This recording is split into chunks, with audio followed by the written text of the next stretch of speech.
अस्सलामुअलैकुम प्यारे दोस्तों, आज की इस वीडियो में हम आपको असहाबे कहफ का वाक़या बताने वाले हैं। ये काफ़ी इबरतनाक और ईमान को तरोताज़ा कर देने वाला वाक़या है, इसीलिए इसे पूरा ज़रूर देखें। चलिए आज के इस वीडियो को शुरू करते हैं। हज़रत ईसा अलैहिस्सलाम के बाद अहले इंजिल की हालत बदतर हो गई। वो बुत परस्ती यानी मूर्ति पूजा में मुब्तला हो गए और दूसरों को बुत परस्ती करने के लिए मजबूर करने लगे। उनका बादशाह जो था वो बड़ा जालिम था, यानी जो बुत परस्ती पर राजी नहीं होते उसको वो कत्ल करवा देता था। असहाबे कहफ शहर अफसोस के शरीफ और मुअज्जिज ईमानदार लोगों में से थे। रूमी बादशाह की औलाद और रूम के सरदार थे। एक मर्तबा कौम के साथ ईद मनाने के लिए गए। उन्होंने जब वहाँ शिर्क और बुत परस्ती का तमाशा देखा तो उनके दिल में ख्याल आया कि बुत परस्ती महज लगाव और बातिल चीज़ है। इबादतें सिर्फ नाम खुदा पर होनी चाहिए जो आसमान व ज़मीन का खालिक और मालिक है। बस ये लोग एक एक करके वहाँ से सरकने लगे। उनमें से एक साहब एक पेड़ के नीचे जाकर बैठ गए। उसके बाद दूसरे भी वही आ गए, तीसरे भी वही आ गए, फिर चौथे भी वही आ गए। गरज एक एक करके सब के सब वही जमा हो गए। हालांकि वो लोग एक दूसरे को नहीं जानते थे, लेकिन ईमान की रोशनी ने एक दूसरे को मिला दिया। सब लोग खामोश थे। हर एक को यही डर सता रहा था कि अगर मैं अपने दिल की बात इन लोगों को बता दूं तो ये मेरे दुश्मन हो जाएंगे। मगर उनमें से किसी को ये मालूम न था कि वहाँ बैठा हर आदमी अपनी कौम के बुत परस्ती और मुशरिकों वाले काम से परेशान और मायूस था। आखिर एक नौजवान ने कहा, दोस्तों, कोई न कोई बात ज़रूर है जिसकी वजह से हम लोग अपनी कौम से दूर आकर यहाँ बैठ गए हैं। मेरा दिल तो चाहता है कि हर शख्स इस बात को जाहिर कर दे जिसकी वजह से उसने कौम को छोड़ा है। इस पर एक ने कहा, भाई, बात यह है कि मुझे अपनी कौम की ये रस्म एक आँख नहीं भांती, जबकि आसमान और ज़मीन का हमारा और तुम्हारा खालिक सिर्फ अल्लाह वादहू ला शरीक है, तो फिर हम उसके सिवा किसी दूसरे की इबादत क्यों करें। ये सुनकर दूसरे शख्स ने कहा, खुदा की कसम, यही नफरत मुझे यहाँ ले आई है। वहाँ मौजूद तीसरे ने भी यही कहा। जब हर एक ने यही वजह बयान की तो सबके दिल में मोहब्बत की एक लहर दौड़ गई और ये सब आपस में सच्चे दोस्त और अपने भाइयों से भी ज़्यादा एक दूसरे के खैर ख्वाह बन गए। उनमें आपस में इत्तिहाद हो गया और उन्होंने एक जगह मुकर्रर कर ली। इस तरह वो लोग वहीं पर खुदाए वाहिद की इबादत करने लगे। धीरे धीरे कुछ वक्त बाद उनकी कौम को भी इनका पता चल गया। उनकी कौम वाले इन लोगों को पकड़कर उस जालिम और मुशरिक बादशाह के पास ले गए और शिकायत पेश की। जब बादशाह ने उनसे पूछा तो उन्होंने निहायत ही दिलेरी से अपनी तौहीद बयान कर दी।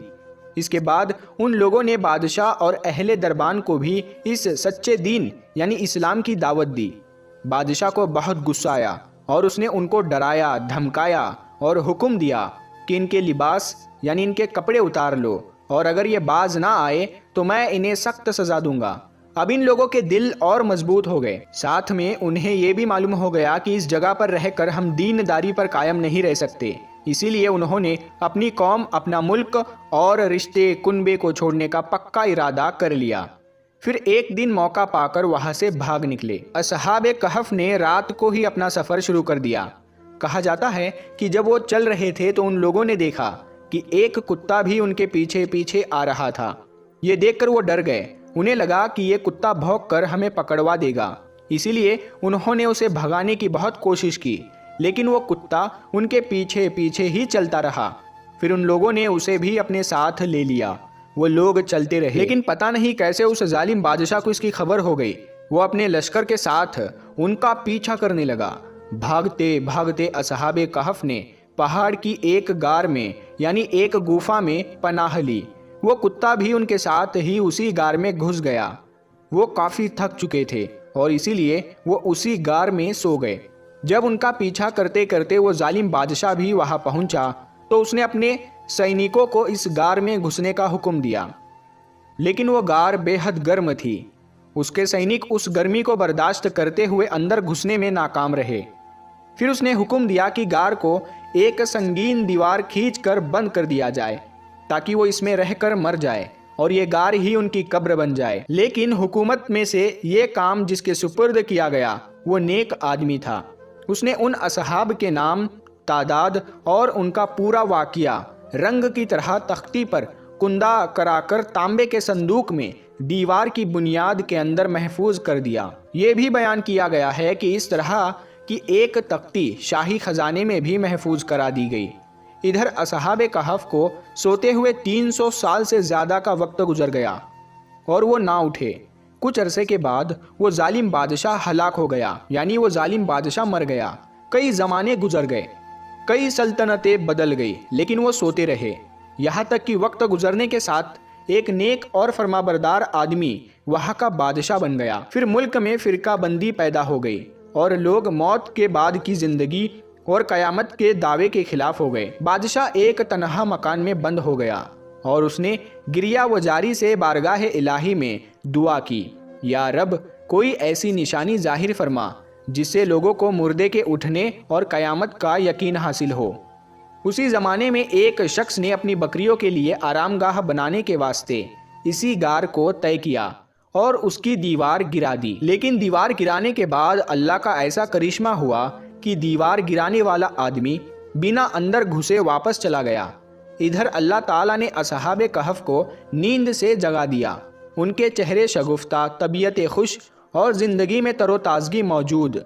उन्होंने एक दूसरे को सलाम किया, लेकिन उन्हें इस बात का अंदाज़ा नहीं था कि वो लोग 300 बरस से ज़्यादा वक्त तक सोकर उठे हैं। फिर वो नमाज के लिए खड़े हो गए। नमाज से फारिग होकर उन्होंने एक से कहा कि आप बाहर जाइए और बाज़ार से कुछ खाने को लाइए और ये भी खबर लाइए कि दकियानुस बादशाह का हमारे बारे में क्या इरादा है। वो बाजार गए और शहर के दरवाजे पर इस्लामी अलामात देखी। नए नए लोग पाए, उन्हें ईसा अलैहिस्सलाम के नाम की कसम खाते सुना। ताज्जुब हुआ कि ये क्या मामला है। कल तो कोई ईमान जाहिर नहीं कर रहा था और आज इस्लामी अलामतें शहर पर जाहिर है। लोग बेखौफ होकर हजरत के नाम की कस्में खाते हैं। उन्हें इन बातों से हैरत इसलिए हो रही थी क्योंकि उनको ये लग रहा था कि उनको सोए हुए एक आध दिन बीता है। हालांकि इस दौरान ज़माने गुजर चुके थे, सदियाँ बीत गई थी। वो असहाब रोटी वाले की दुकान पर गए खाना खरीदने के लिए। उसको दकियानूसी सिक्के का 1 रुपया दिया, जिसका चलन सदियों पहले ही ख़त्म हो गया था और कोई उसका देखने वाला भी बाकी न था। उस सिक्के को देखकर दुकानदार को बहुत ताज्जुब हुआ और उसने उस सिक्के को अपने बगल वाले दुकानदार को देखने के लिए दे दिया और कहा, भाई देखना, ये सिक्का कब का है और किस ज़माने का है। उस दुकानदार ने उस सिक्के को देखा और फिर दूसरे को दे दिया। दूसरे से किसी और ने देखने के लिए ले लिया। अलगर्ज वो एक तमाशा बन गया। बाजार वालों ने ये सोचा कि कोई पुराना खजाना उनके हाथ लग गया है। वो लोग उन्हें पकड़कर हाकिम के पास ले गए। वो एक नेक आदमी था। उनसे भी उसने पूछा कि खजाना कहाँ है। उन्होंने जवाब दिया कि खजाना कहीं नहीं है, ये रुपया हमारा अपना है। हाकिम ने कहा, आपकी इस बात पर किसी भी तरह यकीन नहीं किया जा सकता है, क्योंकि इसमें जो सन यानी जो इसमें तारीख मौजूद है वो 300 बरस पहले का है और आप नौजवान हैं और हम लोग बूढ़े हैं। हमने तो ये सिक्का कभी देखा नहीं। आपने फरमाया कि जो मैं पूछूंगा वो ठीक ठीक बताइए तो मसला हल हो जाएगा। ये बताइए कि दकियानुस बादशाह किस ख्याल में है। ये सुनकर हाकिम को बड़ा ताज्जुब हुआ। वो कहने लगा, आज रूए ज़मीन पर इस नाम का कोई बादशाह नहीं। सैकड़ों बरस हुए जब एक बेईमान बादशाह इस नाम का गुजरा है। आपने फरमाया, कल ही तो हम उसके खौफ से जान बचाकर भागे हैं। मेरे साथी करीब के पहाड़ में एक गार में पनाह लिए हैं। चलो उन्हें तुमसे मिला दूँ। फिर शहर के बहुत सारे लोगों के साथ हाकिम उस गार तक पहुँचे जहां असहाबे कहफ पनाह लिए हुए थे। उधर असहाबे कहफ अपने साथी के इंतजार में बैठे थे कि तभी बहुत से लोगों की आवाज़ और खटके सुनकर उन्होंने समझा कि उनका साथी पकड़ लिया गया और दकियानुसी फौज हमारी तलाश में आ रही है। ये सुनकर अल्लाह की हम्द और शुक्र बजा लाने लगे। इतने में ये लोग वहां पहुंचे और उनके साथी ने सारा किस्सा सुनाया। जब उन्होंने उस कुत्ते को देखा तो उनको सारा माजरा समझ में आ गया। उस कुत्ते के बाल बहुत ज़्यादा बड़े हुए थे और नाखून भी बेहद लंबे हो गए थे। इन हजरात ने समझ लिया कि हम अल्लाह के हुक्म से इतने लंबे वक्त तक सोते रहे और अब इसलिए उठाए गए हैं ताकि लोगों को मरने के बाद जिंदा किए जाने पर यकीन हो सके। हाकिम जब सरे गार पहुंचा तो उसने तांबे का संदूक देखा। जब उसको खोला गया तो उसमें से एक तख्ती बरामद हुई। उसमें इन असहाब के नाम और उस कुत्ते का भी नाम लिखा हुआ था और ये भी लिखा गया था कि ये जमात अपनी दीन की हिफाजत के लिए दकियानूस के डर से इस गार में पनाह गुजी हुए। ये तख्ती पढ़कर सबको ताज्जुब हुआ और लोग अल्लाह की हम्द व सना बजा लाए कि उसने ऐसी निशानी जाहिर फरमा दी जिससे मौत के बाद उठने का यकीन हासिल होता है। हाकिम ने अपने बादशाह को इत्तला दी। वो उलमा और वजीरों को लेकर हाजिर हुआ और सजदा शुक्र इलाही बजा लाया कि अल्लाह ताला ने उसकी दुआ कबूल की। फिर असहाबे कहफ ने बादशाह से मुआनका किया और फरमाया कि हम तुम्हें अल्लाह के सुपुर्द करते हैं और अस्सलामु अलैकुम व रहमतुल्लाहि व बरकातहू। अल्लाह तेरी और तेरे मुल्क की हिफाजत फरमाए और जिन्न व इंसान के शर से बचाए। बादशाह खड़ा ही था कि वो हजरात अपनी ख्वाबग अहो में वापस होकर मसरूफ़ ख्वाब हुए। अल्लाह ताला ने उन्हें वफ़ात दी। बादशाह ने शाल के संदूक में उनके बदनों को महफूज किया और अल्लाह ताला ने रौब से उनकी हिफाजत फरमाई कि किसी की मजाल नहीं कि वहाँ तक पहुँच सके। बादशाह ने सारे गार को मस्जिद बनाने का हुक्म दिया और उस दिन को खुशी का दिन तय कर दिया।